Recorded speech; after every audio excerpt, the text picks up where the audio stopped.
ঢ্যাঁড়সটা ধুয়ে কেটে নিয়েছি টুকরো টুকরো করে। আমি ছোট্ট ছোট্ট ঢ্যাঁড়স সব বেছে বেছে নিয়েছি। দেখুন একটা একটা করে সব ছোট্ট ছোট্ট ঢ্যাঁড়সের চাটনি করব। এটা দেখুন ছোট্ট ছোট্ট ঢ্যাঁড়স।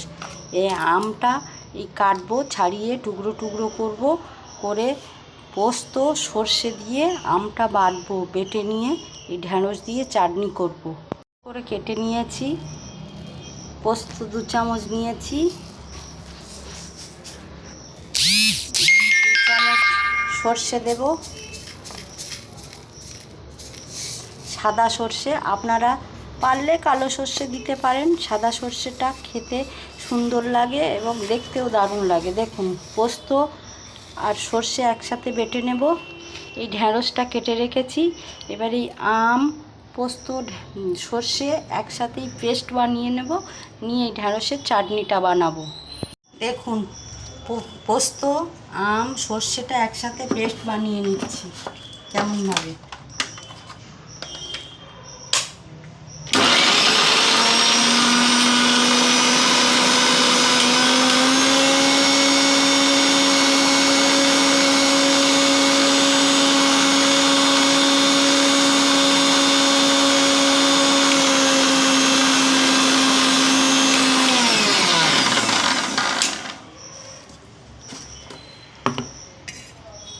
আমটা আগে পেস্ট করে নিয়েছি, এবার পোস্ত আর সর্ষেগুলো দিয়েছি একই সাথে। এবার তিনটে একসাথেই পেস্ট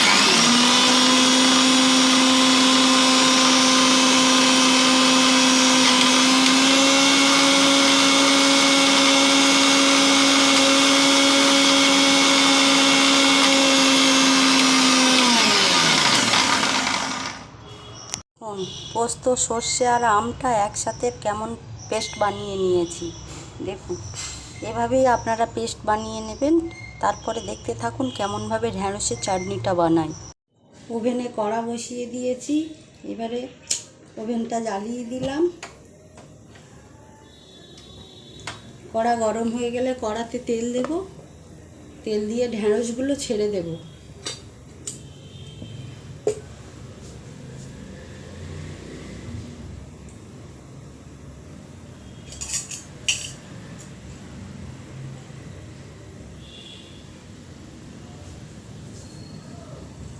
কড়া গরম হয়ে গিয়েছে, কড়াতে সামান্য তেল দেব, বেশি তেল দেব না।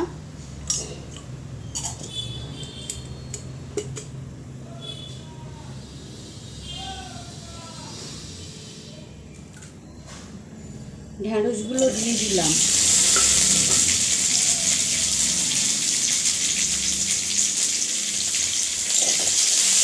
ঢ্যাঁড়সগুলো একটু ভাজা ভাজা করে নেব। ঢ্যাঁড়সের চাটনির ঢ্যাঁড়স বেশি লাল লাল ভাজা হবে না, একটু সামান্য ভাজা ভাজা করে নেব।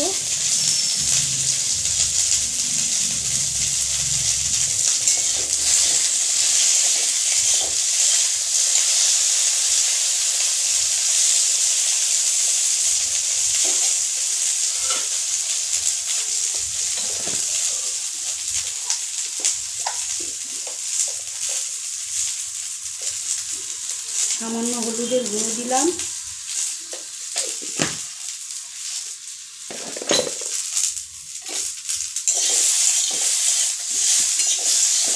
গ্যাসটা একটু কমিয়ে দিলাম, দিয়ে সামান্য হলুদের গুঁড়ো দিয়ে নাড়াচাড়া করে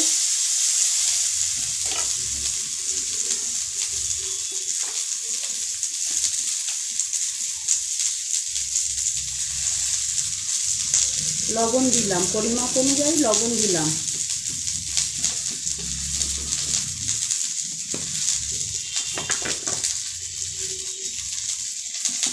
এবারে আম, সর্ষে, পোস্ত পেস্টটা এবার দিয়ে দেব। আম, সর্ষে, পোস্ত পেস্টটা দিয়ে দিলাম। এবার এর সাথে সামান্য জল দিয়ে সিদ্ধ হতে দেব।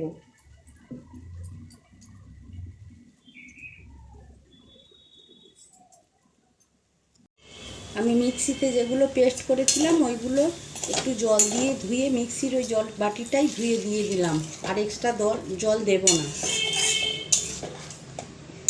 এবার সিদ্ধ হয়ে গেলে সামান্য চিনি দিয়ে দেব টেস্ট আসার জন্যে।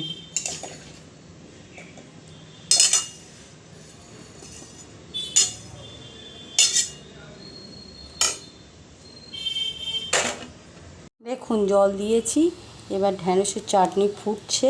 এবারে ফুটিয়ে জলটা আস্তে আস্তে মরে যাবে, অল্প অল্প থাকবে, তখন একটু সামান্য চিনি দেব, দিয়ে নামিয়ে নেব। দেখুন ঢ্যাঁড়সের চাটনি আমার কমপ্লিট হয়ে গিয়েছে। এবার শুধু স্বাদ আসার জন্যে জাস্ট একটু চিনি দিলাম। এবার ঢ্যাঁড়সের চাটনি দেখুন কমপ্লিট হয়ে গিয়েছে। এবার নেড়ে চেড়ে নামিয়ে নেব।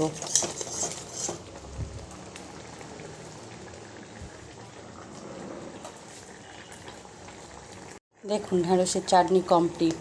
এবার শুধু নামিয়ে নেব, গ্যাসটা নিভিয়ে দিয়ে। এবার দেখুন এভাবে হলেও আপনারা বাড়িতে একবার বানিয়ে খেয়ে দেখবেন ঢ্যাঁড়সের চাটনি, দারুণ লাগবে। তবে ঢ্যাঁড়সগুলো ছোট্ট ছোট্ট বেছে বেছে নেবেন, যাতে একটা করে ঢ্যাঁড়স হয়। ঢ্যাঁড়সের চাটনি কমপ্লিট হয়ে গিয়েছে, আমি নামিয়ে নিয়েছি। এভাবেই আপনারা একবার হলেও বাড়িতে করে খেয়ে দেখবেন, দারুণ লাগবে।